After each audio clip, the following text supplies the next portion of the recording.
टोंक सवाईमाधोपुर सांसद सुखबीर सिंह जोनापुरिया का आज टोंक में बड़ी धूमधाम से जन्मदिन मनाया गया।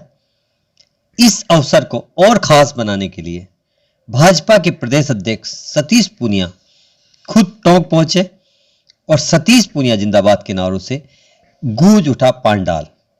सतीश पूनिया ने सुखबीर सिंह जोनापुरिया की जमकर तारीफ करते हुए कहा कि समाज सेवा के जो काम राजनीति में जिस तरह से जोनापुरिया ने किए वो काबिले तारीफ है।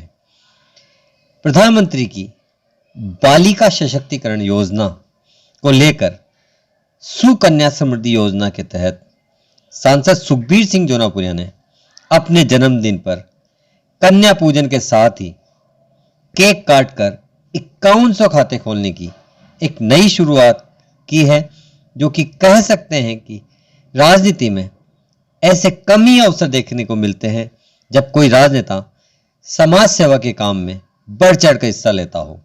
फिलहाल सुखबीर सिंह जोनापुरिया को केक खिलाकर सतीश पूनिया ने उनके जन्मदिन पर बधाई दी और उनके उज्जवल भविष्य की कामना की।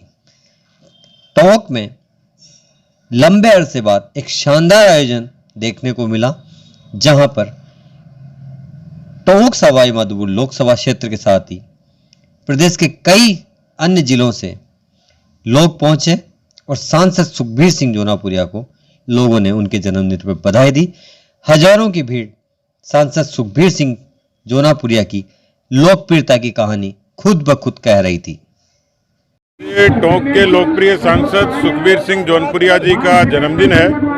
मैं प्रदेश भारतीय जनता पार्टी की तरफ से उनको शुभकामनाएं और बधाई देने के लिए आया हूं, खासतौर पर इसलिए भी कि जोनपुरिया जी ने अपने जन्मदिन को सार्थक करते हुए प्रधानमंत्री मोदी जी की जो फ्लैगशिप स्कीम है बालिका सशक्तिकरण की सुकन्या समृद्धि योजना, उसके 5100 खाते खोलने का ऐलान किया और उसकी शुरुआत की है कन्या पूजन के साथ में। राजनीति और समाज का व्यक्ति जब रचनात्मकता की तरफ जाता है तो राजनीति में बदलाव आता है। राजनीति समाज नीति से जुड़नी चाहिए और देश के प्रधानमंत्री हमेशा यही सिखाते हैं प्रेरणा के रूप में कि राजनीति नारों की नहीं सरोकारों की होनी चाहिए। और यही कारण है कि केवल नारों की राजनीति के कारण कांग्रेस पार्टी अप्रासंगिक हो गई, सरोकारों के कारण भारतीय जनता पार्टी आज सत्ता के शीर्ष पर है। सेवा के जरिए राजस्थान और हिंदुस्तान की जनमानस पर वो सेवा करती है और हम संकल्पित हैं बहुमुखी कामों से कि 2023 में और 24 में प्रचंड बहुमत के साथ दोबारा सत्ता में आएंगे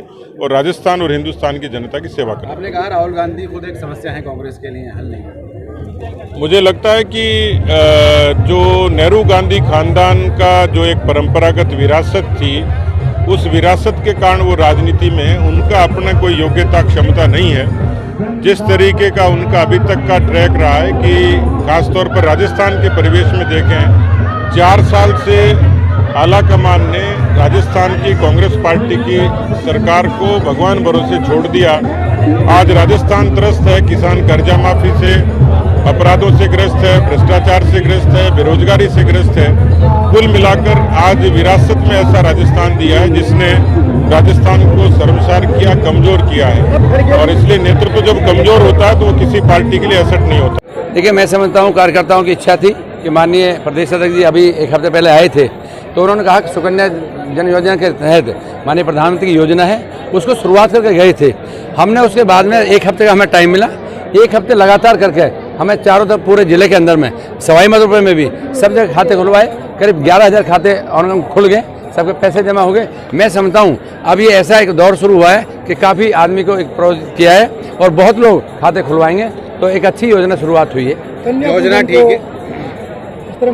मैं समझता हूँ कन्या पूजन का मकसद ये था कि जिस हिसाब से 11 कन्याओं कम से कम हमें डायरी भेंट करें, जैसे उस दिन भी हमने की थी, और बाकी कन्याओं को पूजन का मतलब ये था उनको सब खाना खाएं और माननीय प्रदेश अध्यक्ष जी उनके साथ बैठ के उनको परोसित करें, वो मतलब था। अमूमन ऐसी भीड़, मैं समझता हूँ पैर धोना तो कन्या के लिए हमारे हिंदू धर्म में बहुत बड़ी बात है, हमारी किस्मत है कि कन्या देवी के रूप में होती है, तो उस नाते हमने उस समय किया है। अमूमन इस तरीके की भीड़ चुनावी माहौल में देखने को मिलती है, लेकिन अभी चुनाव में खासा समय है, किस तरीके से देखते हैं जनता के समर्थन? मैं समझता हूँ जिस हिसाब से प्रदेश अध्यक्ष जी का एक मन था और मेरा भी मन था कि जिस हिसाब से पहले बाइक रैली की थी और जिस हिसाब से अभी कार्यकर्ताओं को मैं एक हफ्ता जिस हिसाब से बैठा था, मैंने चारों तरफ फ़ोन किए थे, सबको रिक्वेस्ट की थी।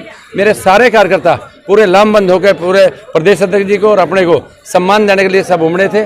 तो मैं सबका दिल से धन्यवाद करता हूं कि कार्यकर्ताओं ने ऐसे भोग के टाइम में, काम के टाइम में सबने अपना समय दिया और सब निकल के आए हैं। तो सबका मैं सम्मान करता हूं, तहे दिल से स्वागत करता हूं।